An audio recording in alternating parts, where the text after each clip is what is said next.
Chapter 5, The Reverse Psychology, The Depth Creating PAC. When Naive discovered how banks move money, she wasn't just learning about numbers. She was learning about power, the power of movement, control, and awareness. Most people are taught to save money and let it sit quietly in checking or savings accounts. But the truth is, sitting money is silent money.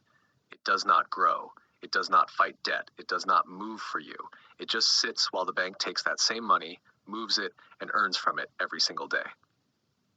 Naive's aha moment was not just about understanding the game. It was about realizing she had been playing the wrong one all her life.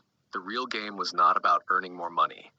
It was about controlling how it moves. So she began comparing what the bank does versus most people do.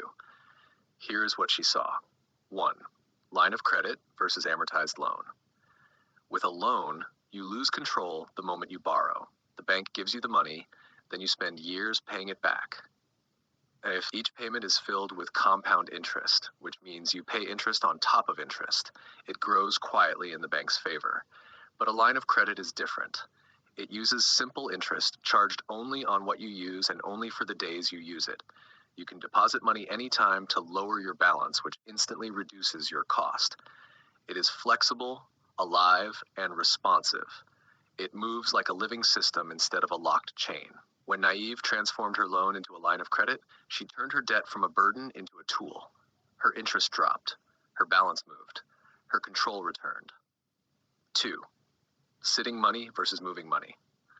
Naive saw that the money sitting in her checking account did nothing. It was like water trapped in a bottle, still and wasting its potential. But when she let that same money sit on her line of credit instead, it did something powerful. It lowered her balance, cut her interest, and worked for her every single day. Money sitting in checking means idle.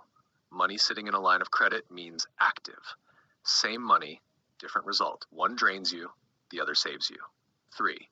Line of credit versus checking account. When Naive started using her line of credit like a checking account, everything changed. Every time her income went in, her debt went down. Every time she paid a bill, she was still using the same system, her own power account checking. She realized something powerful. Money could work twice, once to reduce debt and again to pay bills. A checking account cannot do that. A line of credit can. And there was one more secret she discovered.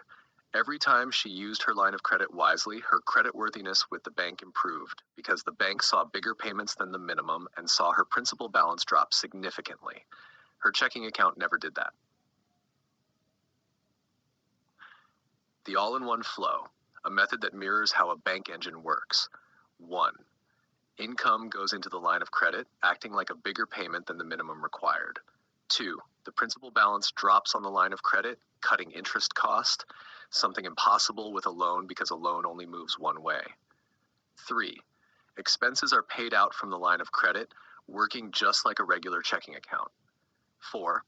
The balance moves constantly, so money is always working, never idle, and the line of credit still has cushion available if an emergency happens. This means the line of credit is more than a loan. It can act as an investment account, a savings account, a checking account, a credit card, a debt account, and an emergency fund, all in one. It even helps build your credit. This powerful tool combines everything a bank offers into a single account you control. It lets you use money, credit, and borrowing power to grow, protect, and leverage your wealth. It is PAC with everything. By doing this, she was not just paying bills, she was managing flow. The same principle that builds skyscrapers and funds empires was now sitting quietly in her hands. Naive finally understood that thinking like a bank was not about being rich. It was about being smart. It was about knowing how to make every dollar move with purpose. Banks never let money rest. They transform it, park it, circulate it, and multiply it. Now she could do the same. Her debt became her system. Her income became her tool.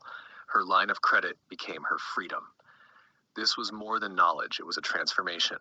The day she stopped thinking like a borrower and started thinking like a bank was the day her financial freedom began.